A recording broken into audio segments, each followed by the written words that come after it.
what if like all the stuff, all the important stuff we think about history, art, language, what if that was like totally rethought, like by someone who didn't fit into any neat intellectual box? Yeah, someone who just defied categorization. Totally. And welcome to the Deep Dive Philosopher. That's you listening right now.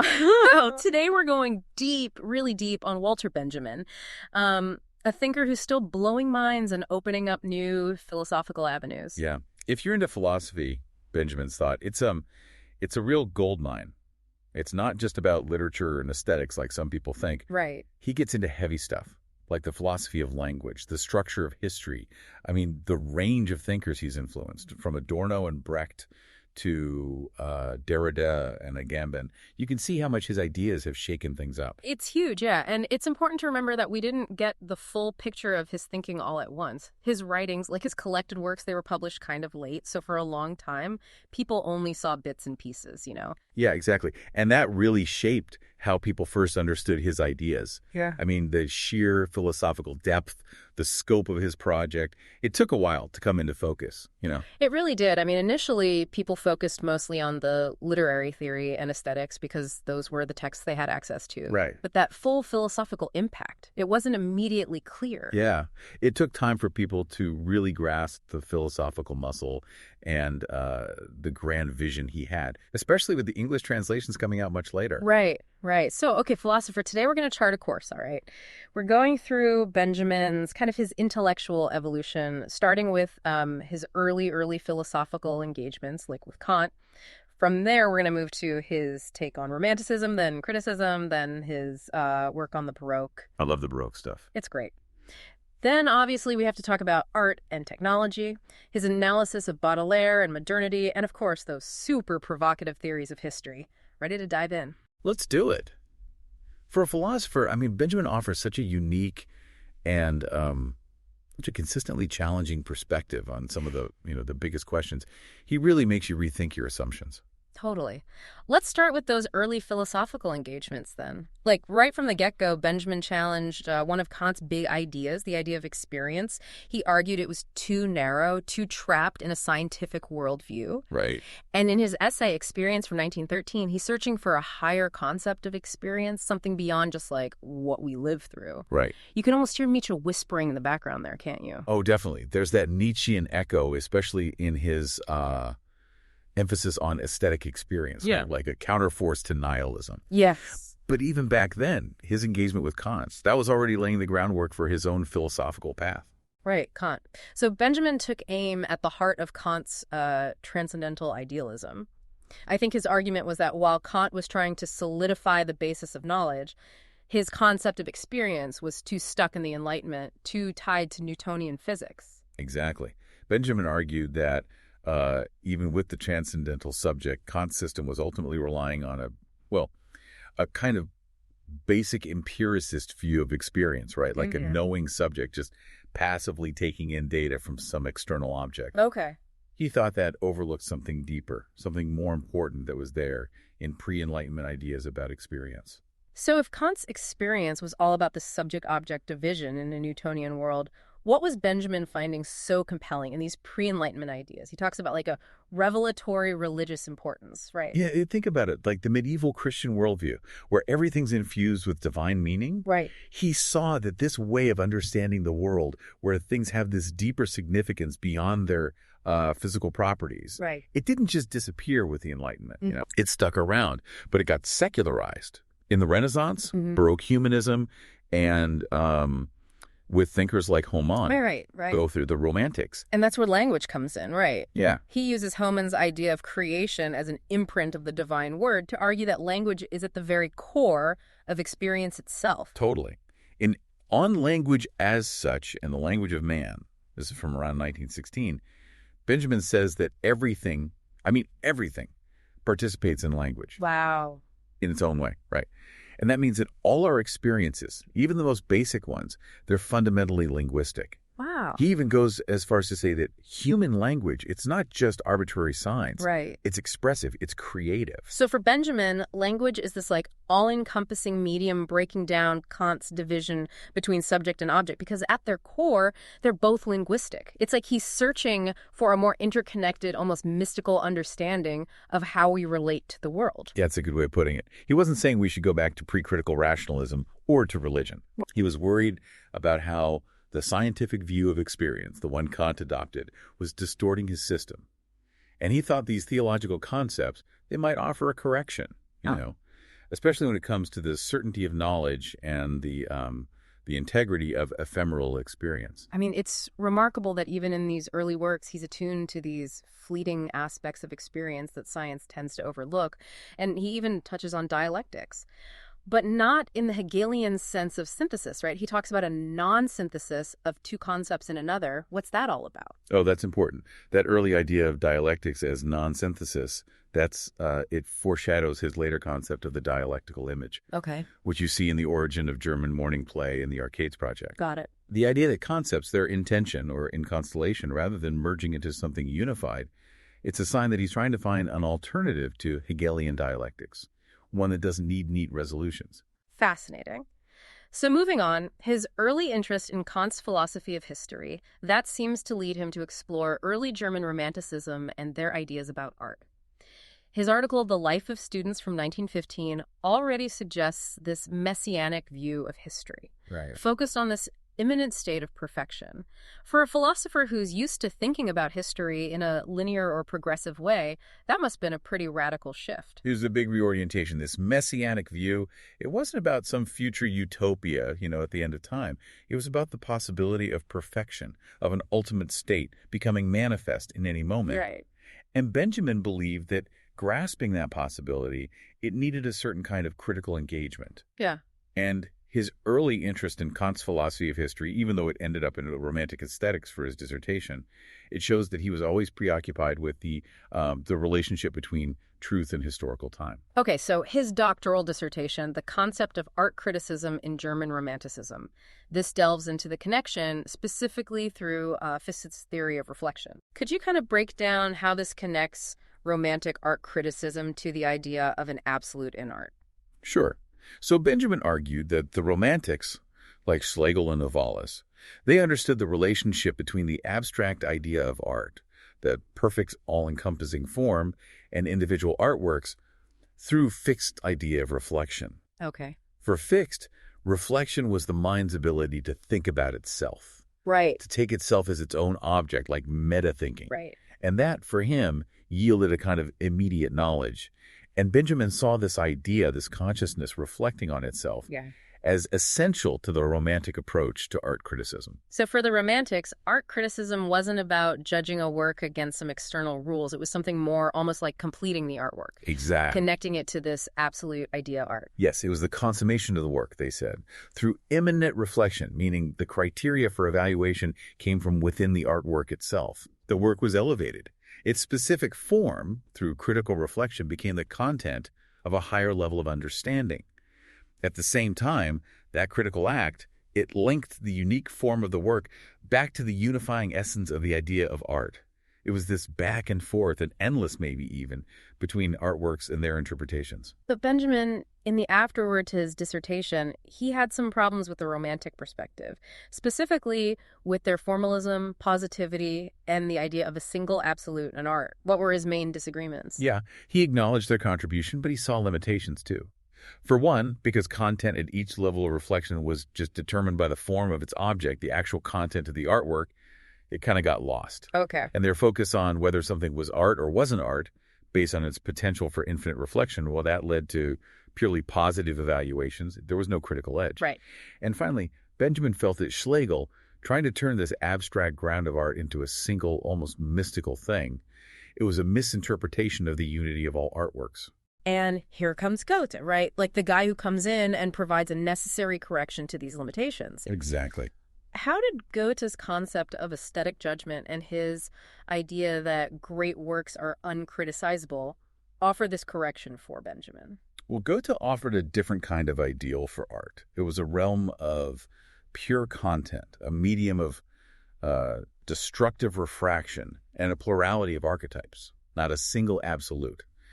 And his notion of the uncriticizability of great works that implied that these finite artworks, they couldn't just be idealized into some unity. Right. They were incomplete, like a torso, So criticism's role shifted. Interesting. It wasn't about actively completing the living work. Right. It was more about a destructive completion of what was already unfinished, dying. Oh, okay. I see. And his essay on Goethe's elective vanities seems to be a key example of this Goethean criticism. Absolutely. He talks about revealing the truth content of the work. What does he mean by that? For Benjamin, truth content was closely tied to the work's initial material content, the stuff it was made of at its beginning. Okay. But criticism wasn't about getting stuck on those historical features. It was about dismantling that superficial layer, getting to the truth content beneath. Mm-hmm. He criticized biographical readings that just focused on the author's Erlebnis, their lived experience. Right. He thought they missed the bigger picture, the historical reception that gave the work lasting meaning. True criticism had to come from the work itself, finding its own criteria for judgment. I see. And within elective affinities, he focuses on the novella form and its mythical layer. Right. And his demonic attitude towards nature. How does that tie into the idea of revealing the truth content?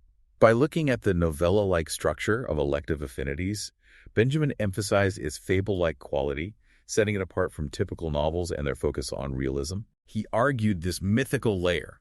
That was the work's true material content.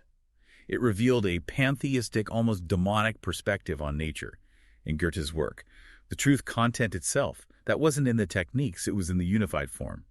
Criticism was about making that truth content an object of experience, for the reader. So we have this idea of destructive completion, which leads us to his work on the Baroque mourning play. Right, the Trauerspiel. These plays from the late 16th and early 17th centuries, they're pretty different from classical tragedy. They have this bombastic language. They seem to lack psychological depth. Why did Benjamin choose to focus on these German dramatists rather than, say, Shakespeare or Calderon? He went for those German dramatists precisely because their plays, while having some Renaissance features, they also had these distinctly Baroque qualities. Okay. The exaggerated rhetoric, the violence, the allegorical props. He felt that these plays, they offered a unique perspective on the shift from myth to history as the main content in drama. He wanted to critique the automatic application of Aristotelian aesthetics, which came from classical tragedy, to these very different plays. Right, and he even critiques Nietzsche's The Birth of Tragedy for not paying enough attention to the historical context. So what was Benjamin's alternative understanding of tragedy? Yeah, he agreed with Nietzsche that modern empathy, it doesn't work for understanding ancient tragedy. Right. But he criticized Nietzsche for sticking to aesthetics and ignoring the historical side. Right. Drawing on Rosenzweig and Rang, Benjamin saw tragedy as reflecting a historical break. The break between a mythical age and the rise of a new ethical and political community. He felt that Nietzsche, by not engaging enough with the philosophy of history, he missed the political and ethical stuff embedded in those metaphysical and mythical elements. Interesting. So for Benjamin, the content of the Baroque mourning play wasn't myth like in classical tragedy, but historical life itself. This kind of secularized version that came from its Christian roots, right? Exactly. He even talks about sovereign violence in this context. How does that connect with his earlier work, Critique of Violence? It feels like a really complex intersection of ideas. It is. It's a knot. The Baroque mourning play, with its secular portrayal of history, it presented a world where human values seemed absent. And his reflections on sovereign violence here, drawing on the legal and political theories of the time, it's a contrast to his earlier idea of revolutionary violence from Critique of Violence. Right. This has sparked a lot of debate in political theology, with responses from Schmidt, Derrida, Agamben. But it's important to see the differences between their ideas and his. Interestingly, Benjamin himself was really engaged with Ludwig Klages, who was a reactionary vitalist. Right. So in this context of secularized history, the idea of allegory becomes central for Benjamin. He sees it as the key to understanding the eschatological structure and that mood of melancholy, the Trauer, in these plays. How does allegory work here? He argues that allegory, as it was in the 17th century Baroque, has been totally misunderstood because of how the Romantics elevated the symbol. Okay. To really get allegory, he said, we need to understand the symbol in a theological way, emphasizing the unity of material and transcendental realms. Okay. The big difference between symbol and allegory for him wasn't what they represented, but their temporality. The symbol is tied to that fleeting mystical instant, the new. Right. But allegory, it works in a dynamic, fluid time. Okay. He describes this allegorical view of history as a petrified primal landscape and points out how arbitrary the signs are in that landscape. So for him, allegory isn't just conventional representation, it's an expression of convention itself. How does this connect back to the idea of the expressionless? So the allegorical view, it shows history as this frozen stage where signs are detached, arbitrary without meaning. The physicality of language, like writing, that embodies this focus on materiality. And when Benjamin says allegory is an expression of convention, he means that it takes this conventionality, the seeming insignificance of history, as what it expresses. Right. What he finds in allegory, it's very close to the expressionless. That fragment, the torso of a symbol, that points to how meaning is constructed and contingent. Right, right. The Okinis Kritisch Vereda, the epistemo-critical prologue to his book on the morning play, this seems crucial for understanding his approach. He argues for a transdisciplinary approach, criticizing both art philosophy and art history. What were the problems he saw with those fields? He saw both of them as incomplete, one-sided. Art philosophy, chasing timeless essences, it lacked historical grounding. Art history, focusing on lineages and development, it lacked a strong concept of essence. He wasn't suggesting a simple combination, but a radical rethink. A concept of historical essence and an essential history. This ambition, wanting to go beyond disciplines, that's probably why his habilitation thesis was rejected. Interesting. And his theory of ideas presented in the prologue, this seems like his attempt to bridge that methodological gap. Yeah. He criticizes aesthetic nominalism and philosophical idealism. So what was his understanding of these ideas? He was challenging both the skepticism of nominalism, which denied the real existence of aesthetic categories, and idealism, which dissolved forms into a single unity. Yeah. He wanted a kind of metaphysical realism where genres and epochs had real existence, and a non-singular essentialism, recognizing the multiplicity of essences. He used analogies to show how ideas can be grasped sensuously. I like analogies. Like Platonic ideas and beautiful semblance. The Adamic name as this intentionless language, the Gothian ideal, and the astrological constellation, which is the most famous one. Right, right. That constellation idea is really powerful, especially with how Adorno used it later. And Benjamin also redefines history, going beyond just events. He emphasizes the inner history, the Ursprung, the origin versus the Entstehung, the emergence. How does criticism play into this understanding of origin? For him, origin wasn't just a starting point. It was the whole life of the work, its development, reception, all of it. He used the image of origin as an eddy in the stream of pulling historical stuff into its rhythm. I like that. Criticism, then, takes on a messianic function.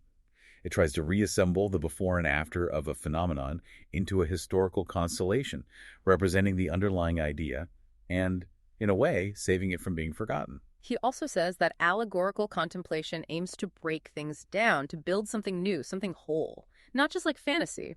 Some see a connection to Derrida here, but Benjamin seems more committed to historicity, to finding truth within the work itself. Yeah, the focus on destruction and then construction, that's similar to Derrida. But Benjamin was very committed to the specific historical context and to uncovering the truth content within the work. Right. His project is definitely modernist. It's about correcting classical aesthetics with romanticism and the Baroque. It's a convergence of past and present. Absolutely. So after the morning play, Benjamin turns to modernity. He's planning a big study of political thought, but we only have fragments and the critique of violence. Interestingly, he defines politics as the satisfaction of unenhanced humanness, which is very different from Nietzsche's tragic hero. Absolutely. This seems like a big shift in how he's thinking about political action. It is. It's a move away from that early Nietzsche-influenced politics of youth. He's going for a more grounded, human-centered understanding of political goals. It's still radical, but the focus is on basic human flourishing, opposing the aestheticized violence of the tragic hero. It's a break, but it also incorporates his earlier thinking, taking it into what he called a harder, purer, more invisible radicalism. Right, and then comes One Way Street. This is him putting his speculative concept of experience and allegorical immersion into practice.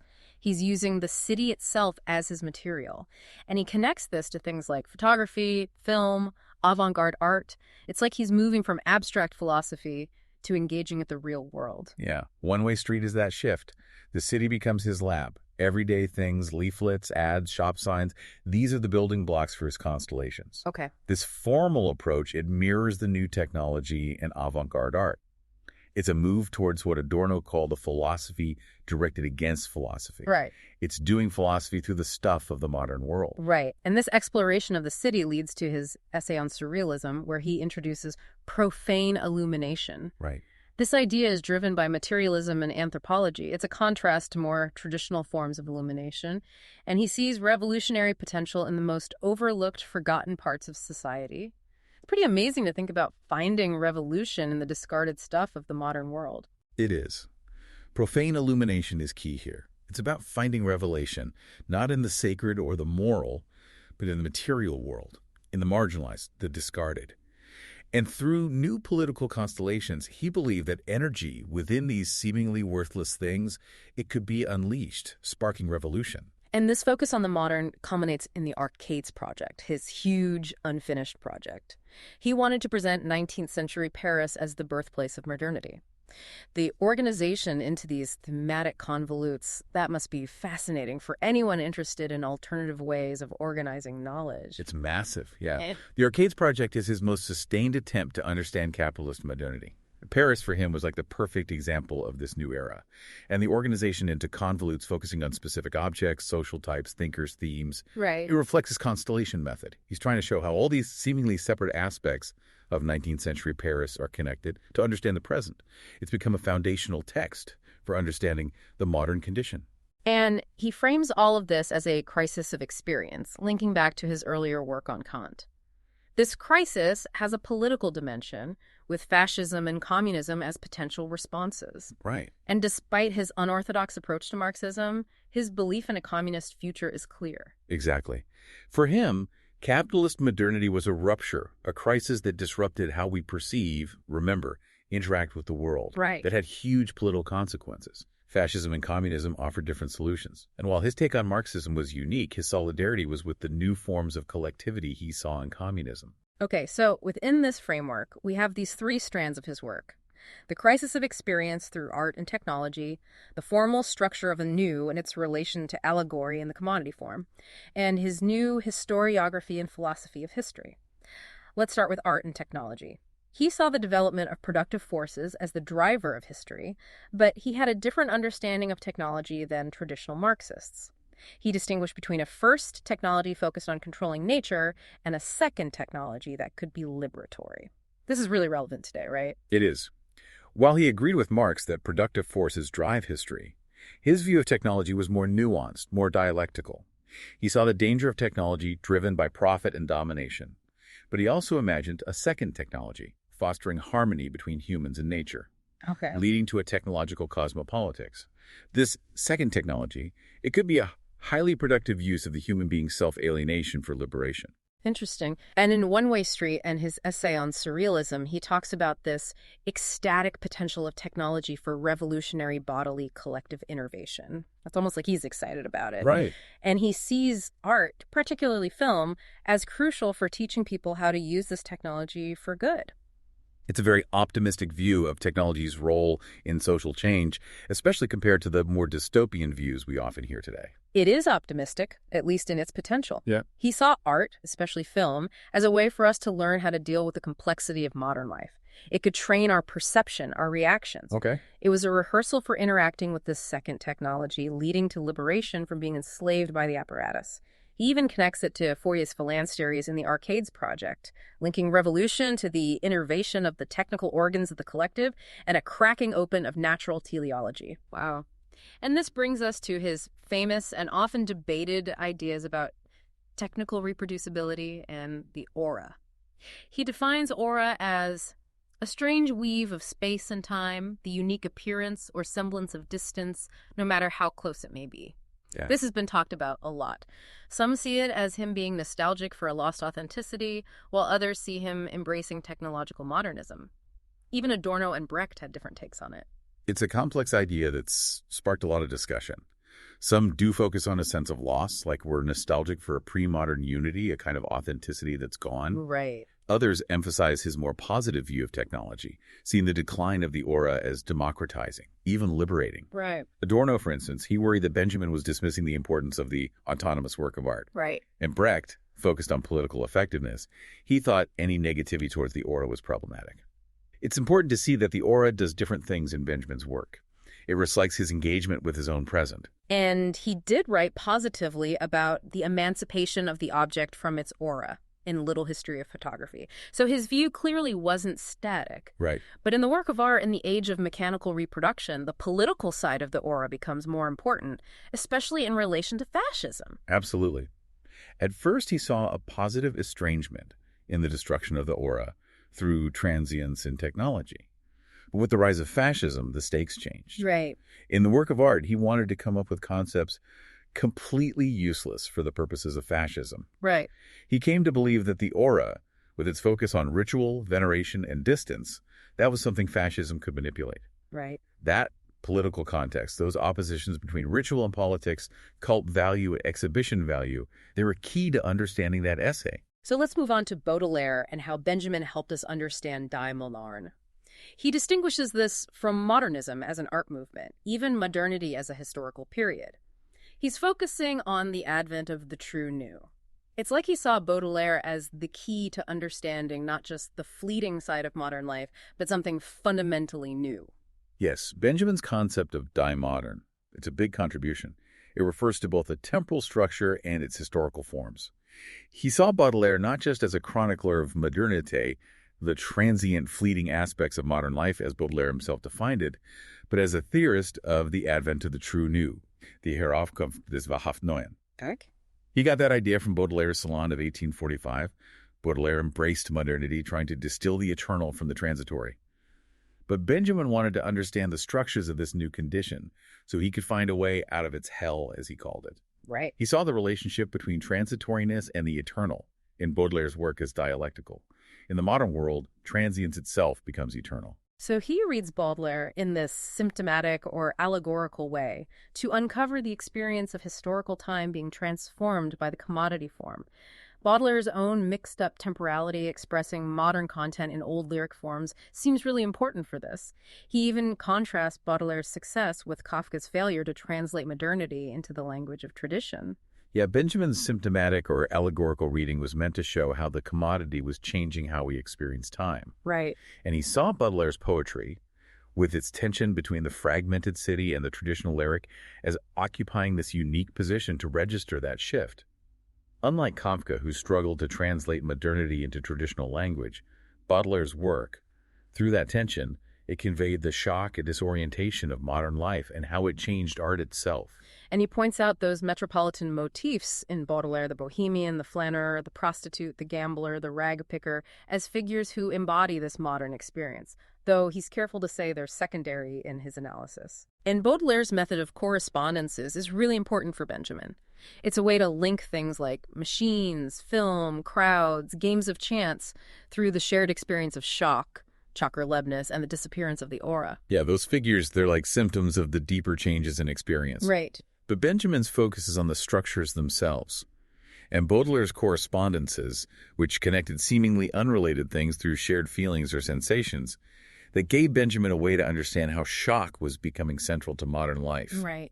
And how it was tied to the aura disappearing.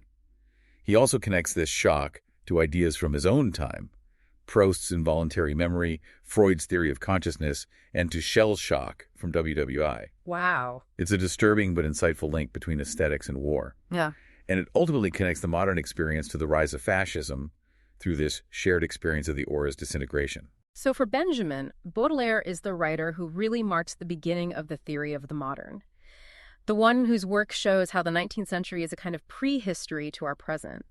And he uses Nietzsche and Blanqui to further explore this idea of the modern, where the new gets turned into the ever self-same by the commodity. Right. The shift from allegory in the 17th century to novelty in the 19th, with the commodity taking over, that's a really interesting observation. Absolutely. Baudelaire gave Benjamin the tools to understand the modern experience. Right.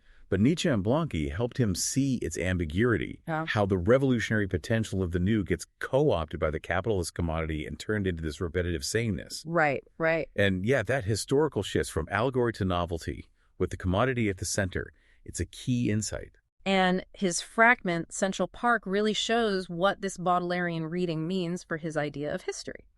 The modern condition, it transforms how we experience history.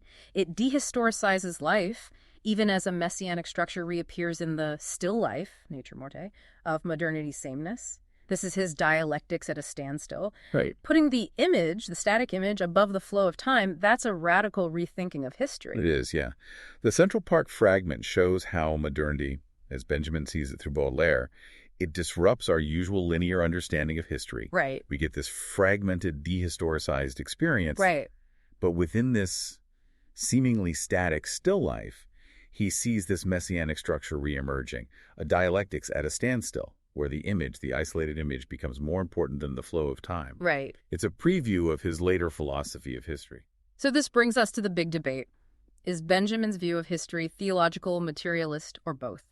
His goal was to rethink those very terms, basing his analysis on a new philosophy of historical time. And this is most clearly articulated in Convolute N of the Arcades Project, applied in his essay on Edward Fuchs, and condensed in On the Concept of History. Right, the theses. It comes from his critique of historicism and the idea of progress.